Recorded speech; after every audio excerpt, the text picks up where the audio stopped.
Welcome back, everyone. I hope you enjoyed the networking. It's great fun, isn't it? And you definitely get to chat to people you wouldn't normally speak to on a Tuesday morning. We've got people from across the world with us today. So we've got delegates from Italy, from Ireland, from Nigeria. We've got people up and down the country in the UK, from Leeds to London. So I'm sure you've spoken to a mixture of people.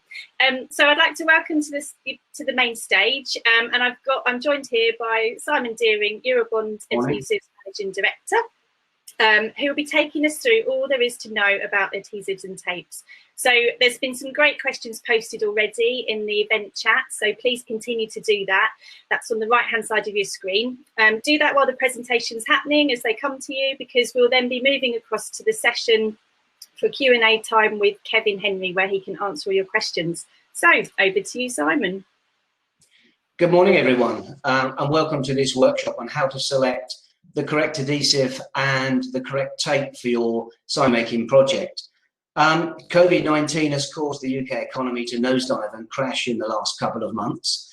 So everybody really needs to look at itself. Every business needs to look at itself and reflect on how it can improve its processes, perhaps be more efficient, and more importantly, probably save money, but without reducing the quality of the products that they're making. This hop-on platform is a first for me, so please bear with me. If I press the wrong button, bear with us until I correct it. But what we're going to do is jump into the first presentation. There's 3 little PowerPoint presentations I'm going to walk and talk you through, and 3 videos that last about 2 minutes each. So the presentation should be about 25 minutes long. Okay, so just bear with us while we snap through to the first PowerPoint, and I'll walk and talk you through that.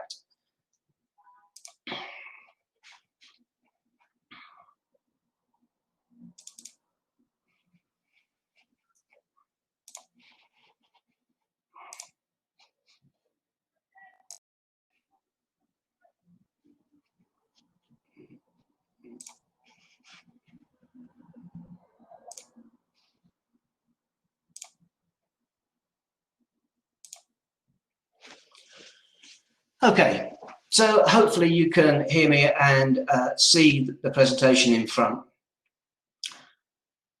This PowerPoint slide is really a summary. There really is no magic glue that will bond everything. There are lots of different types of adhesive, and we're going to look at 3 of the most commonly used chemistries in sign making. We're going to look at 2-part MMAs, commonly called structural adhesives, or methyl methacrylates. Then we're going to move on to hybrid MS polymer adhesives. These are the more readily recognizable products that are 1-part mastic tube type cartridges. And then we're going to look at acrylic tape. It's really important to understand that every sign must be considered individually. The things that we're going to consider are the materials that we're going to use. Is it going to be metal, timber, plastic? Is it coated metal? We're going to look at surface area. We're going to discuss the design of a joint. We're going to discuss what loads and forces might be put upon the bond line. And we're going to look at internal or external sighting of that sign. We're going to look at the environment that it might be exposed to, temperatures that it may be exposed to, the location and conditions in which it's constructed, and the shelf life and the work life of particular adhesives. So let's look at what type of materials will I use. We get told many, many times when we talk to customers that, yeah, we're going to be using aluminium for this particular sign, and I need to bond aluminium to acrylic. But what the customer hasn't told us, that the aluminium is actually an aluminium composite, and it's sprayed white with paint or lacquer, and it's actually the paint or lacquer that we're going to be sticking to, and not the virgin metal itself. So really consider exactly what surface you are sticking to, because it can make a huge difference in the performance and the integrity of the adhesive and the bonded parts. Different materials have different surfaces, and they react to receiving adhesive in different ways. And we term it as surface energy. And there are three states. There's low surface energy materials, medium surface energy, and high surface energy. And depending on what the material is, will depend on how you would treat that material prior to actually gluing it together. So for example, if we're dealing with plastics, maybe polyethylene, polypropylene, maybe silicone, or even rubber. These are really low surface energy materials. They're designed to have nothing really stick to them. So in order for us to have a glue or a tape work properly, their surface needs to be changed. And it needs to be changed by perhaps abrasion and cleaning, but it might also be have to be primed with a contact adhesive. It may have to be treated with plasma treatment or corona discharge treatment. And we'll come on to those a little later. Medium surface energy materials are readily accepting of adhesives, and that could be things like polyester, PVC, ABS, acrylic, typical plastics that we would use in sign making. And really the surface prep for these materials would typically be cleaning and light abrasion. And the theme throughout my presentation on cleaning is that we only recommend using isopropyl alcohol. That could be in liquid form, a misting spray, or an isopropyl alcohol impregnated surface wipe. High surface energy materials, things that really adhere very well, are mostly metals. So aluminium, stainless steel, anodized aluminium, zinc, copper, and of course glass. But with glass is quite a porous material. And the best practice with glass is really to use a warm air dryer where you can, and just pass it over the surface of the glass for a few seconds. That warm air dryer will simply lift off any moisture that's sitting on the surface, open the pores up of the glass and make it much more receptive to an adhesive. So have I considered the surface preparation? Once I've chosen the material, how am I going to prepare it? We mentioned cleaning with isopropyl alcohol. We mentioned abrading. We've mentioned priming with maybe a contact adhesive, plasma treatment, acid etch, and corona treatment.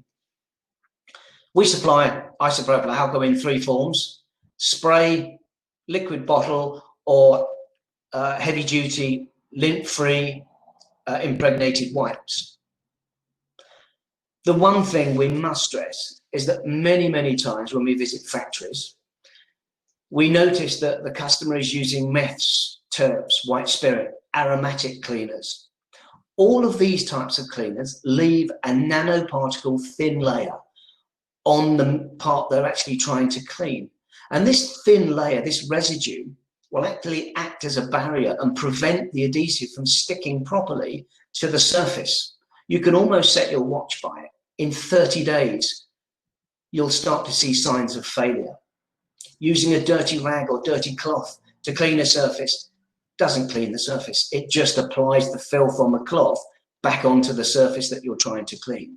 So please ensure your workbenches are free of meths, white spirits, terps, aromatic, fragranced cleaners.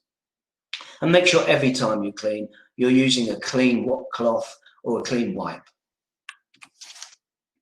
Use proper abrasive pads. Whether you're using wire wool, a 3M Scotch-Brite pad, or a piece of wet and dry, make sure that you're abrading properly and that you're not just hatching the back of a piece of metal or plastic with a screwdriver or a blade, which again is common practice, sadly, on our visits to many, many factories.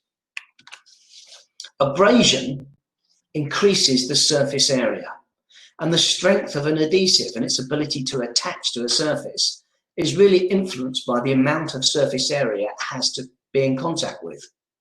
So proper abrasion increases surface area. It allows the adhesive to wet out, to flow. It will flow into the grooves of the abrasion that you've done, adding strength to the substrate. Some materials we mentioned earlier may require a special primer to make it more receptive to an adhesive. And this is simply painted on with a small paintbrush to the area that you need to apply the adhesive or the area that you need to apply the tape. It takes a couple of minutes for it to flash off, the solvent to evaporate off, and leave you with a receptive medium on which to apply your glue. Some some plastics, such as polyethylene, polypropylene, may require corona or plasma treatment to make it more receptive. And this is a rather specialist field that you may want to subcontract out or invest in a plasma or corona system, which is a handheld device that you can apply. But it's something that we can talk about afterwards if any of you have got any questions. When we're making signs, surface area is critical. The designer needs to consider many factors, and surface area for the bond line, whether it's liquid glue or whether it is an adhesive tape, he needs to consider the volume of adhesive or the volume of tape they can put down and how much force or load per centimetre squared that adhesive and tape can actually withstand. And if there's insufficient surface area, then clearly the adhesive is going to fail. The designer, the fabricator, also needs to consider what joint would be best suited for the project that he's actually undertaking. The stress on that sign, is it going to be from wind loading? Is it going to be from the sheer weight of the sign? We need to make sure that the joint will accommodate all the forces put upon it and with some safety margin. So what force or load would be put upon the bonded joint? Too much may actually cause adhesive failure, where the adhesive will shear away from one surface. It could cause cohesive failure, where the adhesive actually shears down the middle, leaving adhesive on both parts. We need to consider when making our sign, is it going to be indoors? Is it going to be outdoors? If we're sighting it indoors, some things to bear in mind, is it going to be in a shop front window where it may be heated like a greenhouse in the summer? It may be exposed to full sunlight. Is it going to be near an air conditioning unit that will chill the sign and the adhesive during hot days? And perhaps in winter, it will warm it with warm air. So the adhesive needs to be tolerant of those temperature ranges.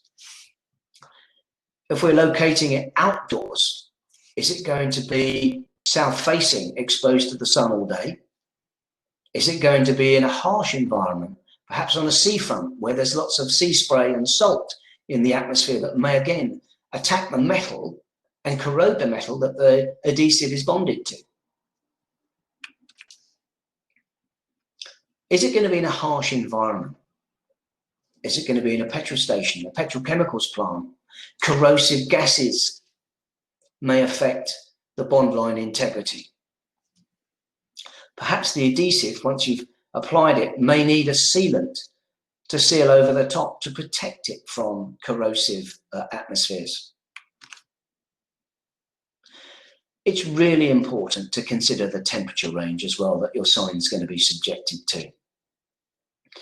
Most adhesives, like two-part structural glues, will have a very, very wide range of temperatures, typically minus 55 degrees C all the way through to 125 degrees C, and some up to 200 degrees centigrade. So really, you have quite a large safety net when using two-part methacrylate adhesives, two-part MMAs. MS polymers will only tolerate 90 degrees centigrade. And we're not talking air temperature, we're talking surface temperature. So if you've got a piece of stainless steel or mirror dye bond, that mirror finished dye bond will actually absorb and generate a huge amount of heat compared to the air temperature around it. So it's worth bearing in mind that when we're dealing with different materials, we need to understand how they're going to flex, how they're going to expand, and how they're going to interact with temperature. And where are we going to make this sign? Are we going to make it in the warm confines of our workshop? Are we going to make sure that the metals, the plastics that we're bonding together have been conditioned for 24 hours to make sure they're at the same temperature before we bond them together? Or are we actually on site? Are we in the rain, the sleet, the wind, the sunshine, on site, trying to install and fabricate a sign in all that the lovely British weather can throw at us. And if we are, then perhaps we need to consider a slightly different way of constructing it and a slightly different type of glue when we're constructing it on site than we would normally use inside our workshop. So that's an awful lot to think about before we even decide which glue to use. We now need to look at how a glue actually works and understand fundamentally how a glue works. And that will enable us to really choose the best type of chemistry from the three that we're going to discuss in our project. So adhesives, how they work. Well, there's two forces at play. There's cohesion and there's adhesion.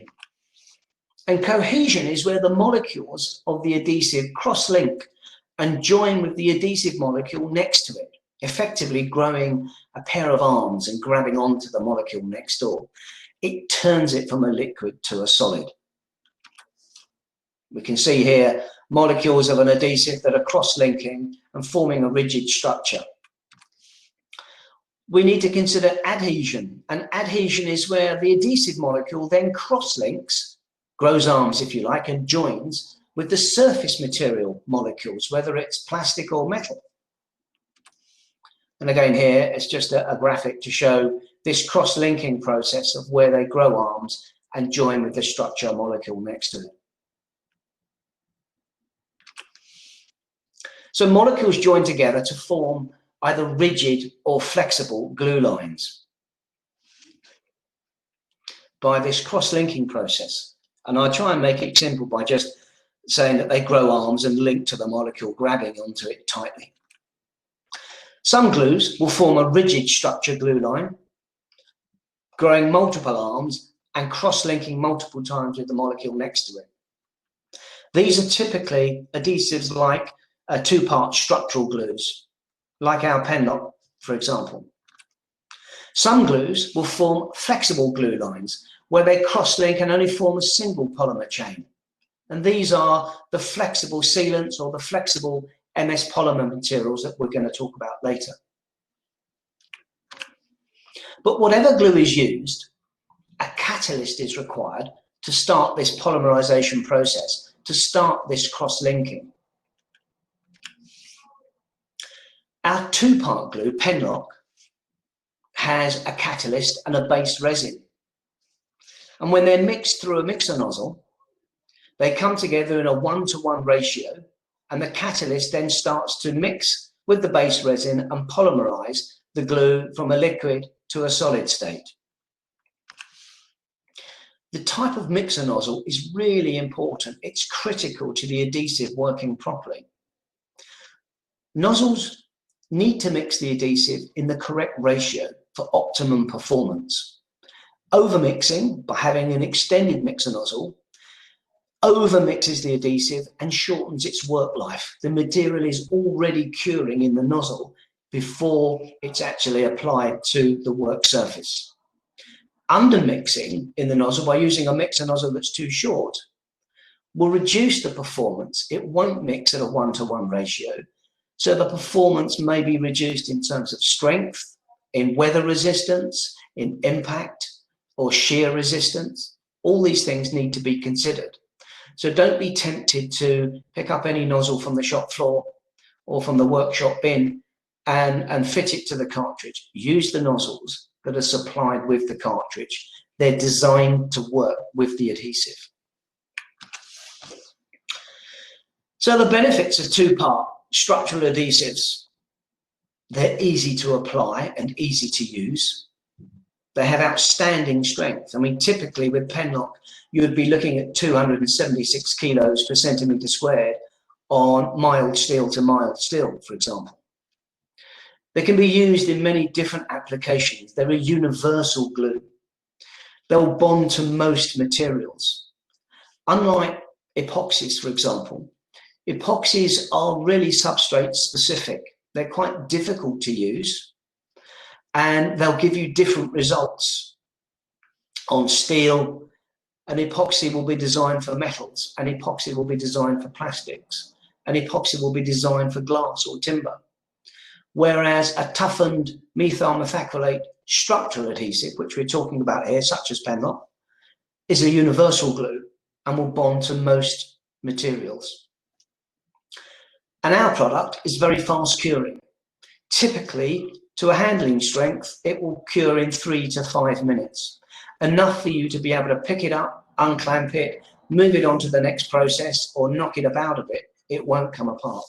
And in an hour, the chemistry would have fizzled out and you would have reached a full cure. So we're going to watch a short video on 2-part structural glues. And if you just bear with me.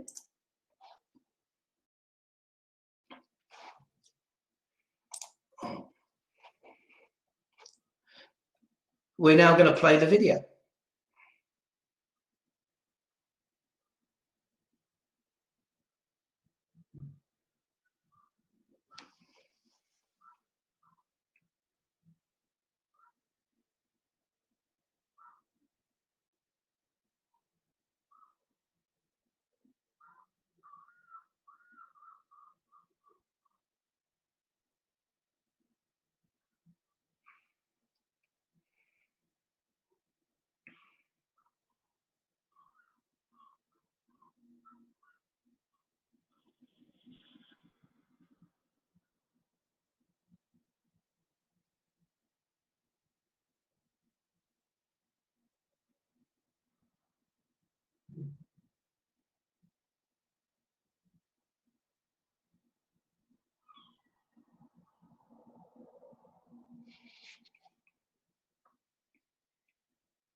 Simon, perhaps you could talk through what the video is showing us. We seem to have lost sound on the actual presentation of it.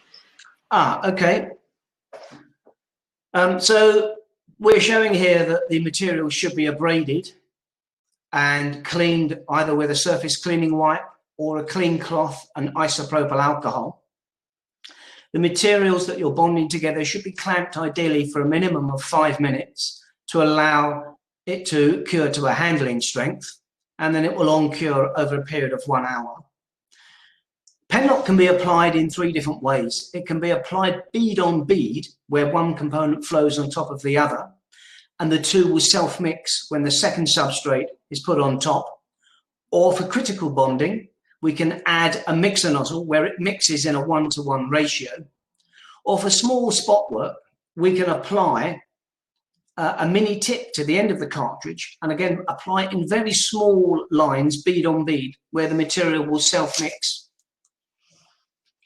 Penlock's available in a range of cartridge sizes, from a handy 12mm that just fits in the palm of your hand as a double barrel syringe, through to 50mm and all the way up to 400mm cartridges, which will give you probably about 30 linear meters with a 2 or 3mm bead.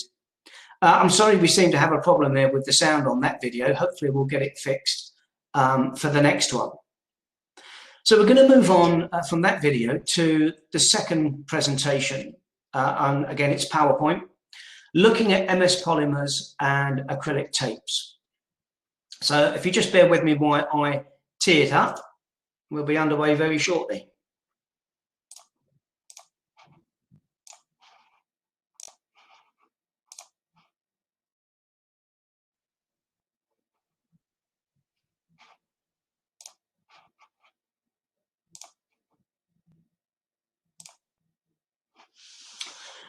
Okay, welcome back. So hybrid MS polymer flexible adhesives, readily identifiable by the fact that they came in a mastic type cartridge. But you mustn't confuse them with silicons. A silicon is effectively a sealant, not really a structural adhesive, so it will have very limited strength value. but very good sealing ability against chemicals or the weather. A hybrid MS polymer takes the sealing ability of a silicon and it combines it with the strength and the chemical resistance of a polyurethane material, and it produces a very high strength, flexible material that is slow curing over 24 hours.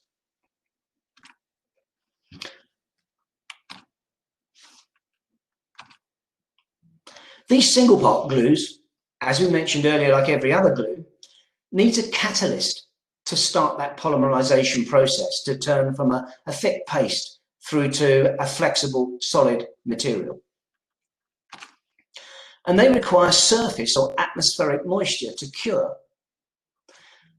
So when we're laying down the adhesive and we're going to be bonding perhaps a large surface area, maybe 2 sheets of plastic, 2 sheets of metal, it may be difficult for moisture to actually get in across that whole surface, or it may be on a very warm sunny day where there's no atmospheric moisture. So what we can do is artificially put moisture onto that substrate by either damping a cloth and wiping across that substrate very, very lightly, or we can spray a bit of water mist from a gun onto that surface and again wipe it across. We're not trying to saturate it, we're trying just to add a tiny bit of moisture to accelerate that curing process. And typically a glue line thickness of 3 millimeters will take up to 24 hours to through cure. Hybrid polymers produce flexible glue lines. So they produce single chain polymers. They demonstrate very good strength. They're very easy to use. It's literally point and shoot. Put a nozzle on the end, pull the trigger on your skeleton or caulking gun, and apply the adhesive.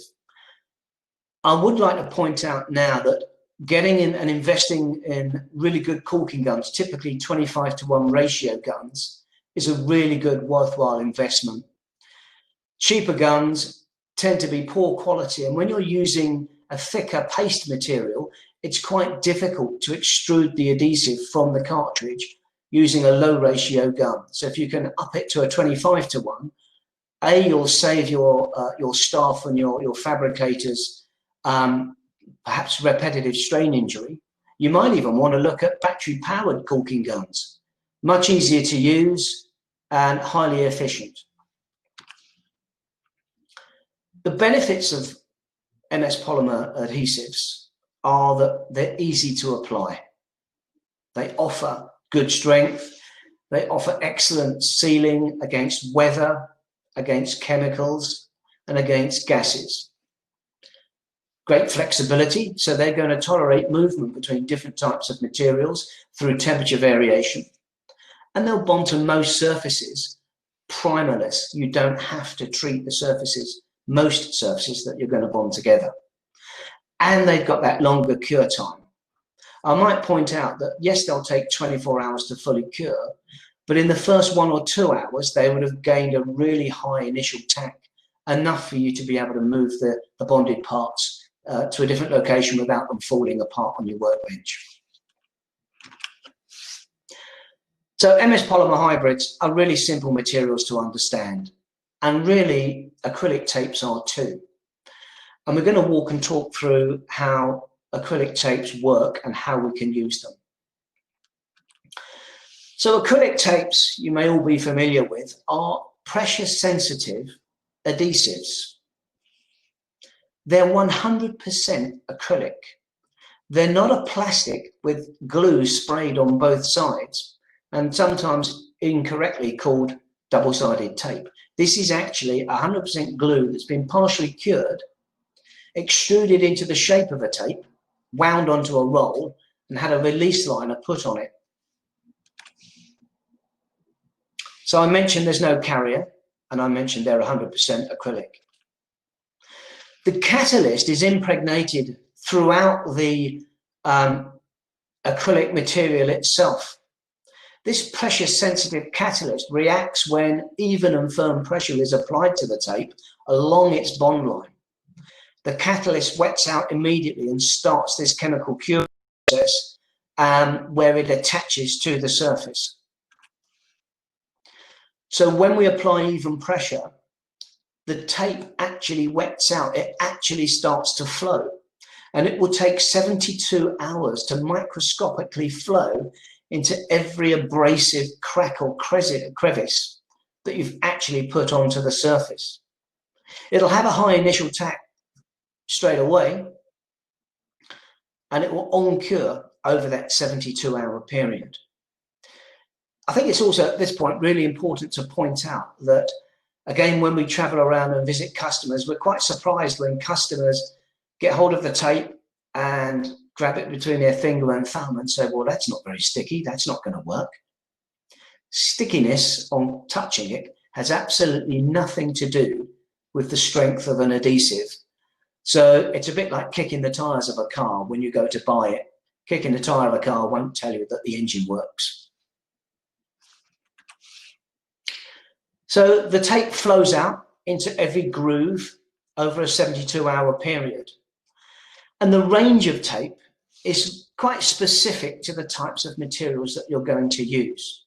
So there are a range of tapes that we can supply that are ideally suited for low surface energy materials, the polypropylenes, the polyethylenes, the silicons, the Teflons, the rubbers that we talked about earlier. There's a range of tape that's designed for medium and high energy surfaces, and they'll readily bond on contact to metals and glass, etc. Glass and some plastics may need priming with a contact adhesive that we can supply to change that surface energy to make sure that what you're bonding to has full structural integrity. One of the main benefits of using an acrylic tape is that it gives you an even bond line thickness. So the tapes can come in a variety of thicknesses, everything from 0.25 of a millimeter through to 2 millimeter thicknesses. And having an even bond line thickness means you dissipate the stress and the strain and the force and load evenly all the way along the bond line. It also means having a given thickness and a given width, and again, they're available in standard 12, 19, 25 or 50 mil widths, gives the specifier or the guy that does your quotations a fixed cost per meter. It improves quality control. So the fabricator, the estimator, the designer knows exactly how much adhesive tape he's going to use over a given meter and exactly how much it's going to cost. Unlike when we're using liquid glues, where one fabricator could be quite generous with the glue that he puts down compared to the fabricator next to him that doesn't use quite so much. There's a lot of wastage potential and a lot of cost that may be associated with that waste adhesive. So using an acrylic tape has many, many advantages, fixed cost and quality control being one of them. Acrylic tapes are weatherproof. They can seal against water, air, dust. They're dimensionally stable, so you can twist and buckle them without creasing or tearing the adhesive itself. I mentioned earlier that 50% of the final strength of the acrylic tape is achieved in the first 20 minutes. 90% of that cure process is achieved in 24 hours, and 100% is achieved in 72 hours. It's important to point out as well that I mentioned curing. It won't cure to a solid state. It will remain soft and flexible. But in that 72 hours, the flowing capability of the tape would have finished, and it would have wetted out, it would have made contact with 100% of the surface. So the benefits of applying acrylic tape. We have a range that would suit just about any material that you're going to bond together. They're really easy to apply. They have very good structural strength. They act as very good sealants against the weather and the elements. They have great flexibility, so they can expand up to 5 times their thickness in terms of accommodating thermal expansion from differing materials. They're very versatile and universal in the fact that they will bond to most surfaces. They bond on contact, although this could be seen as a slight drawback where you've got to get the alignment spot on first time, because if you get it wrong, you're going to need the arms of Garth to try and pull it apart and correct it. And as I mentioned before, they have huge cost-saving potential and improved quality potential by giving you an even bond line thickness and an even distribution of stress put along that bond line.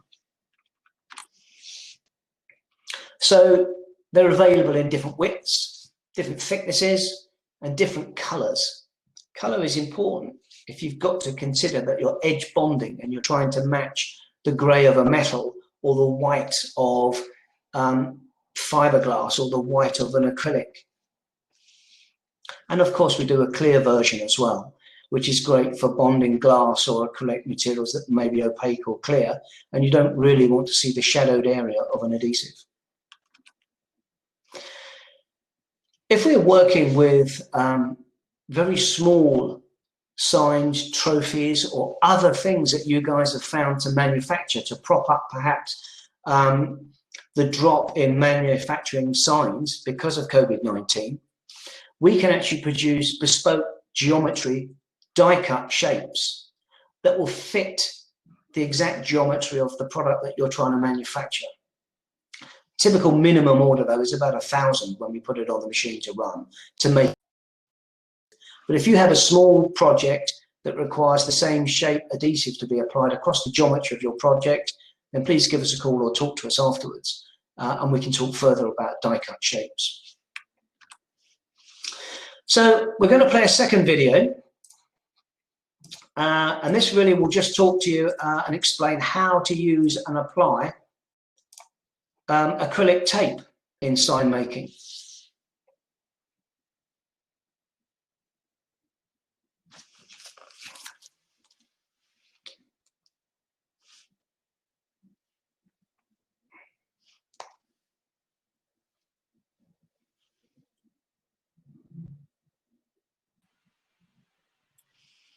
Okay, Simon, I think the sound might be off on this one again, so you might need to talk us through it. Okay, so apologies, we seem to have a problem with the sound. We're just explaining that acrylic tape can be used for many things: bonding flat cut letters, bonding channel or rail to the back of signs, can be used to bond acrylic or PVC or polycarbonate to metals, metal to metal where you've got differential expansion.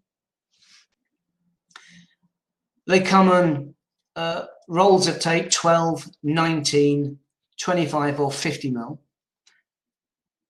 widths and different thicknesses. And again, here we're showing how we would clean and abrade and prepare a sign channel or rail to bond to a piece of dye bond. We're cleaning it first with isopropyl alcohol impregnated wipes. Then we're abrading, and then we're cleaning again to take the debris from the abrasion process off. We're applying the acrylic tape using a gloved hand, making sure we're not applying any finger grease to the surface of the tape. We're then applying even pressure along the red tape liner, peeling it off to expose the tape, and then applying it to our second substrate. Again, applying even firm pressure along the bond line, and explaining that 50% of the strength is achieved in the first 20 minutes, and 100% of the strength is achieved over a 72-hour period.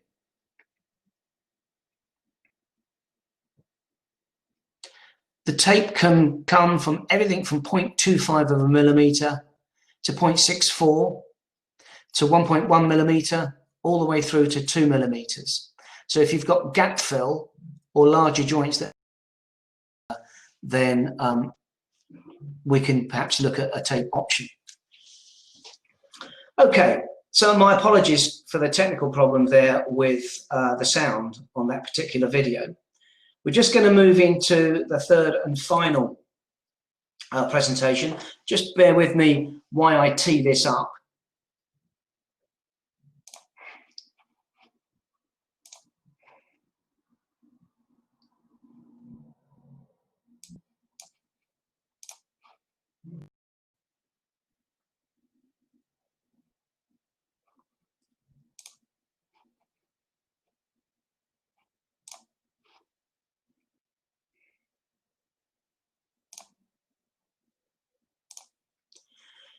Okay, so we've discussed the types of chemistry. We've looked at two-part structural glues. We've looked at MS polymers, and we've looked at acrylic tape. We've looked at how they work, and we've looked at how we can apply them. We've looked at surface preparation. But now we're going to look at what can affect adhesive performance. And this is really critical.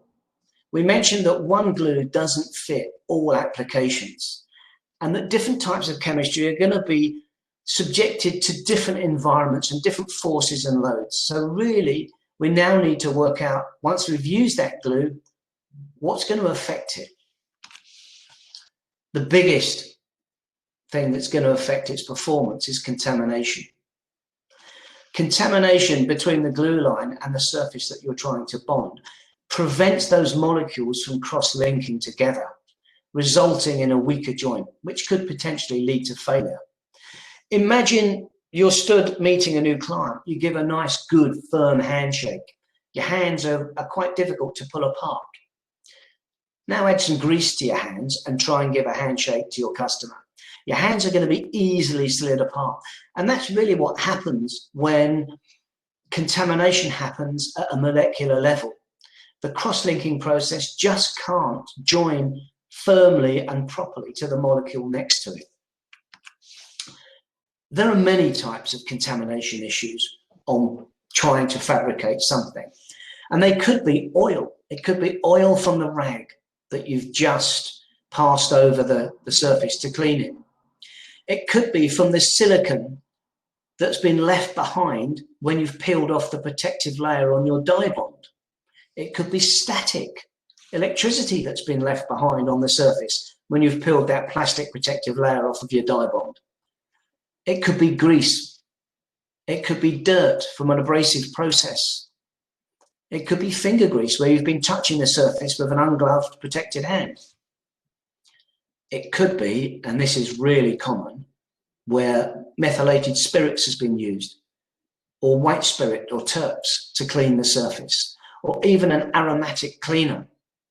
Once you've cleaned the surface with an aromatic cleaner, it'll evaporate off, but it leaves behind a residue of those aromatic molecules, which again act as a contaminant and stop the adhesive bonding properly to the surface. Weather, we mentioned earlier, plays a really important part in the integrity of a bonded surface. Most of the adhesives we talked about earlier are weather tolerant. They'll tolerate usual English weather. But if the adhesive, if the sign that you're making, if the construction of it has areas where rain can pool and gather, then that glue line may be submerged or submersed in water. And water will start to affect that glue line, particularly if it's a two-part structural glue. If it's submerged for any longer than a 7-day period, it might affect it up to 30% of its bond line cured strength. So it might start to weaken the joint. Sunshine. We all know that the sun produces UV, and UV is quite harmful process where it degrades chemistry, it degrades adhesive, much like it degrades your skin if it's exposed. So if we do have edges of glue lines that may be exposed to UV light, it may be worth applying a UV resistant sealant just over the top of that glue line to protect it. Snow buildup or ice. I mentioned earlier when rain pools or sleet pools in areas on signs, when the temperature drops, that ice could freeze. And if it's got into a void area and starts to freeze and expand, when that ice expands, it's going to start shearing that bond line. And there's really nothing you can do to stop it. And it may not shear the entire bond line this time, but maybe 2 or 3 times throughout that winter or throughout that autumn when frost or ice has gathered, it continues that shear process and eventually the adhesive will fail. So it's really important, again, that we make sure that we don't have any void areas. We don't have any areas where water could pool. And one of the big factors to consider is wind loading. How many of you actually decide when you're manufacturing your sign that's going to go up in front of a shop front on a high street, how much force or load the adhesive bond line can take? It may be able to withstand the weight of the materials used in that sign, and it may have a fantastic safety margin of 50%. But would it tolerate a 70-mile-an-hour wind blowing down the high street? Are you building a totem pole? Will that bond line tolerate the forces put upon it? All these things really need to be considered very, very carefully when constructing and designing the sign. The environment we mentioned earlier in our presentation, number 1, the temperature. Yep, atmospheric temperature plays a part, but substrate temperature plays a bigger part. Did you know, for example, that acrylic will expand 5 times greater than aluminium in just a 10-degree change in temperature? So will your adhesive accommodate that expansion of one substrate over the other? Is the adhesive rigid and won't tolerate that expansion? Are you bonding a flexible material, maybe 1 or 2 meters in length, over a hard, rigid sign channel? It's going to flex and buckle over that period. And so we need to make sure that the surface temperature won't affect the structural integrity of the adhesive that we're putting down. And we mentioned about petrochemicals or corrosive gases that may be harmful. Again, we may want to apply sealant over the top of that bond line to protect it from corrosive gases. Void areas and air pockets will always lead to failure. And that's quite common, and we're going to talk about that or demonstrate that in our last video, which is going to come up shortly, about bonding locators. It's the bane of all sign makers' lives, is making sure that the locator they're bonding doesn't pop off and come unstuck. So watch the video at the end of this presentation and look at the tips and techniques that we use that will prevent this from happening. Excessive force or load can lead to failure. So using the correct type of joint design to maximize that adhesive performance is really essential. So are we going to look perhaps at using a return joint that offers greater stability and reduces the risk of shear or failure if most of the load or force is in a vertical plane? Can we sit substrate number 2 on a little return, a little step, to prevent it from having excess force or load? Perhaps we could use a recess joint where substrate number 1 sits just inside substrate number 2, and that reduces the impact of shear, peel, or even cleavage. When we compress a joint, and we mentioned earlier applying even pressure along the bond line or clamping 2 surfaces together, we're not trying to strangle it and squeeze the life out of it. We're trying just to firmly hold it together to prevent movement. If we compress a joint too tightly and we squeeze out that glue so that the bond line is excessively thin, we absolutely decrease the performance of the adhesive. On a 2-part structural glue and on a MS polymer glue, we really should be looking at a bond line thickness no thinner than 0.25 of a millimeter and no thicker than 0.8 of a millimeter. That's really the optimum thickness that gives greater performance in terms of strength in both adhesion and cohesive strength. We also need to consider, have we selected the wrong adhesive chemistry for the type of material that we're going to use? And it all depends on the specific application, the materials that we're using, the environment in which it's going to be located, the environment in which it's going to be manufactured, and the force and load that's going to be put on that joint. So rule of thumb, if you're going to be using flexible materials, you really should be looking at using a flexible glue, either an MS polymer hybrid, an acrylic tape, or a 10-to-1 ratio flexible 2-part structural glue.